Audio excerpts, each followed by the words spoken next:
What is up, everybody? My name is BobaTalks and welcome to another Gotham preview slash clippy thing breakdown. Basically, Fox guys have released another preview of the next episode, or the 2-hour episode finale. It's technically episode 21 and 22, but it's just 2 hours long. But anyway, they've released this clip which actually shows interaction between Bruce and Ras al Ghul himself. So if you do not want to go ahead and watch this video, I completely understand, as it is technically spoilery. It's not massive spoilers, but if you do not want to be spoiled at all about the episode, then do not watch it. But at the same time, it's not, you know, like somebody dies or anything like that. So it's just a preview. Watch this breakdown if you want to get a little bit more hype for the episode. But as always, everybody, I'm going to roll the preview first and then we'll talk about it afterwards. This is pretty awesome, so prepare yourselves.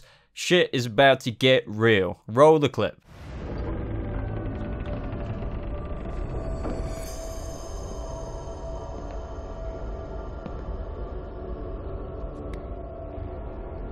I wouldn't touch that, Bruce.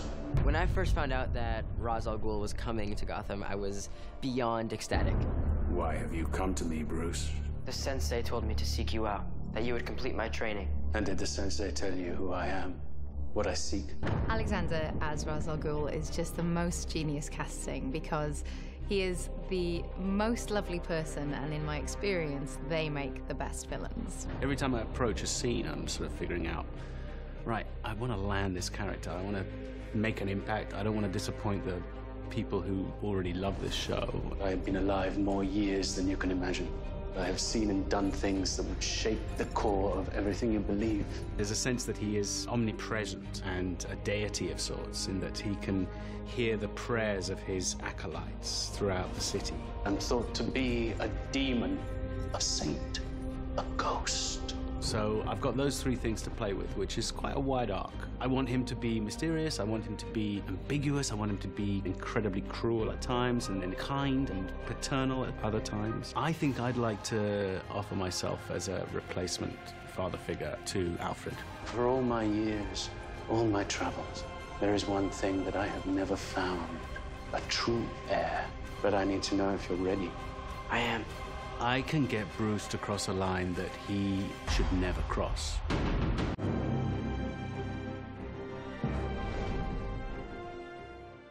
So how insane was that? We are actually getting the Lazarus Pit in Gotham, and I have to admit, I wasn't sure if we'd get to see it right away, but Gotham really are going full out strong with the League of Shadows, as well as Ras al Ghul. And I have to just say from this clip as well, Alexander's Ras has had a really good impression on me so far. Also, to all of those who were wondering or commenting about the Ras or Ras, despite the cast actually saying Ras in this video, there was actually an interview with Alexander Siddig where he explained how he looked at the name and he thought he would call him Ras. He went on to say how he really liked the Aramaic element in that, and that it was kind of cool and added an ancient aspect to the character. He did recognize how the last incarnation with Liam Neeson was Ras, but he just simply didn't feel like a Ras. Also, I'm getting comments saying, you know, it's League of Assassins, not League of Shadows. That is correct. In one way, in terms of the comics, it is the League of Assassins, yes, and they did League of Assassins on Arrow, but just like the Nolan universe with Batman Begins, so on and so forth, Gotham have chosen to call it the League of Shadows, not the League of Assassins. That is confirmed. So now onto the Lazarus Pit, guys. It looked incredible. I absolutely loved seeing the luminous sort of green light as it was hitting Bruce's face as he walked towards it in this clip, and he might have even touched it if it wasn't for Ras saying, "I wouldn't do that if I were you, Bruce." Imagine if Bruce were to touch it though. So for those of you who do not know, Ras al Ghul uses this Lazarus Pit, and that is what you see in this video. It's that little pit or pool of green liquid. Ras al Ghul uses this Lazarus Pit to extend his life, so he has actually lived over several centuries, and he goes on to explain that in this clip. But as I just mentioned, for those of you who do not know, it also heals wounds, can bring people actually back to life, but it also is known to warp your mind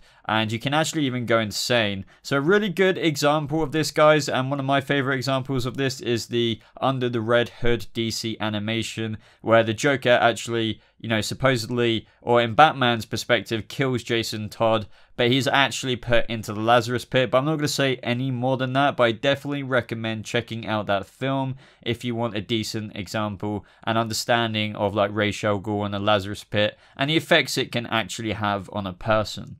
We also hear Ra's say to Bruce, "Why have you come to me?" And I think he's asking why because he didn't actually expect him to be done with the shaman, or as Bruce states here, the sensei, so soon. But Bruce points out that he was told to seek Ra's out and that Ra's would complete his training. Then we hear Ra's say, "Did he tell you who I am and what I seek?" Now the important thing to note here is that he says what he seeks, which he actually later explains to Bruce in the clip is an heir.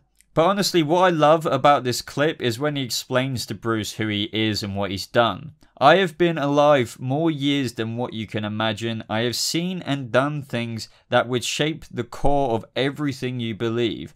I'm thought to be a demon, a saint, a ghost." I mean, that is just insane. It's incredible dialogue, and honestly, I know this is only a few seconds, but the way Alexander Siddig executed that, it was really good, and I really look forward to seeing more. Now, obviously, this is one of those previews where a couple of actors, including Alexander Siddig himself, speaks about the role and the character. So I really liked how Alexander explained how he kind of wants his Ras al Ghul to be incredibly cruel at times, then kind, and even paternal at other times. And even it goes on to explain how he wants to offer himself as a replacement father figure to Bruce over Alfred. So I think it is safe to say in this finale, and well into season 4, that we will see Bruce trust and kind of form a relationship with Ra's, even though it ultimately won't end well into the distant future.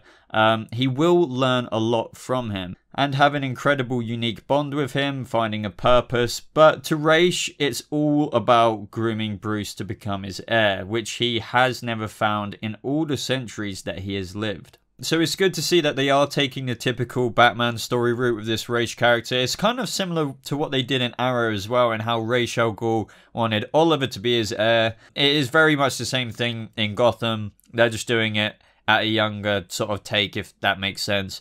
But Bruce is going to learn a lot from Ra's in this time, which will help him ultimately form his ability and skills to become Batman one day. During the preview, we also get to see Alfred arriving at what seems to be the place where Ras and Bruce are, and as we all know, Alfred will not give up on Bruce for anything, but I do not think it will end well this season for those two, and I think that this clip here of Bruce looking really upset or hurt could either be Ras just suddenly backhanding him or something. I know that sounds random, but I think Ras will be, just as Alexander Siddig said, incredibly cruel at times, yet overall at the same time paternal. It could also just be Bruce's reaction to whatever may happen to Alfred when he walks through those doors, if he even gets that far.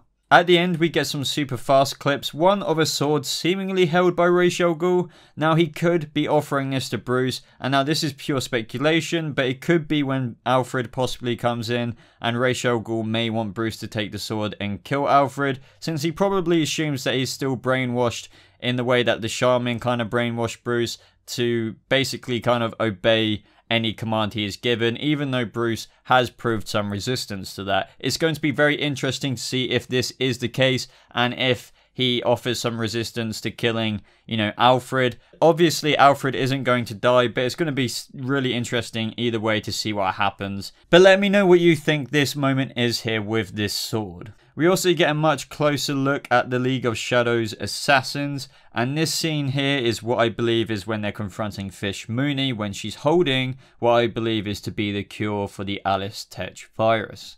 Now on Twitter, Marco17 sent this tweet to me, found this about episode 22, maybe Ras al Ghul's daughter and wife, what do you think? Now this does show a couple of roles that could possibly be Ras al Ghul's daughter and wife. Now I never say IMDb is accurate, as there's been plenty of times where there's been false information, for example Jerome in episodes when he's not or labelled as the Joker, or even worse things like on The Flash that Cisco is actually Savitar. This is because anyone can edit it, so this is kind of a message out there in the future. If you ever see stuff in future episodes of Gotham like season 4, don't take it as gospel, because it really might not be the case, because as I said, anyone can edit it. But at the same time, guys, I'm not brushing this off. There is also a young daughter, as I just said, which could be Talia al Ghul. I have said in my previous videos, at most I was hoping for maybe a reference saying I have a daughter your age, because I thought maybe it would be a bit too much bringing other family members of the Al Ghul family in Gotham.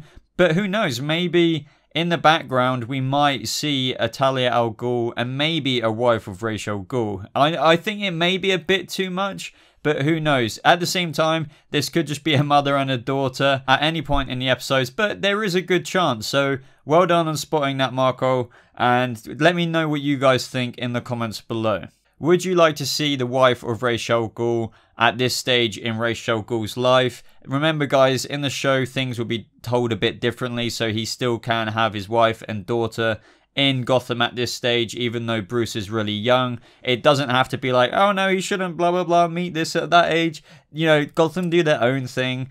I respect it, and sometimes they might go a little bit overboard, but sometimes, and most of the time, they do pull it off in a really remarkable way, as has been proven with many things they've done in the past. So anyway, guys, if you did enjoy this video, I'd really appreciate it if you left a thumbs up on this video, as it just really does show your support for the channel and all the work I put into these videos. It just makes me know how much you guys love me, and yeah. I need some love right now. But anyway, really, guys, if you did enjoy the video, please hit that like button. If you didn't, fair enough. But anyway, let me know your comments down below as to what you are most hyped about in the finale, guys. This certainly gave us our first major hype sesh about the finale. We got to see Ras al Ghul. We got to see the mother freaking Lazarus Pit. Words can't explain how excited I am for Gotham and Season 4, because it's only going to go more down the line. The writers seem to really be pulling their heads out of the water and pleasing everybody, hopefully, in the finale. It looks like it's going to be amazing, but let me know. Let me know what your most favorite thing about this clip was in the comments below, and what you're most hyped for about in the Gotham 2-hour season finale. Now, guys, I also want to say this. I am getting more of you on Snapchat, Instagram, and Twitter, as well as Facebook, so follow me on all of those in the social media links down below in the description. They should be appearing on the screen now as well. But anyway, it's really cool to see more interaction with you guys other than YouTube. So if you want to stay a bit more up to date with me, be sure to follow me on those social media links. I will be live streaming this weekend, either tomorrow or Sunday. I haven't decided yet, but keep an eye on this channel for that. Last live stream was absolutely fantastic. I really enjoyed it. So hopefully this one will be quite Gotham themed. They're normally Q&A anyway, because it's not like I could play games at the minute alongside. But I kind of like that. I get to directly just constantly talk to you guys for almost 2 hours, so keep an eye out for a live stream this weekend. But other than that, everybody, honestly, thank you for tuning in today's video. I hope you have a lovely rest of your day, and I'll see you in the next video. Goodbye.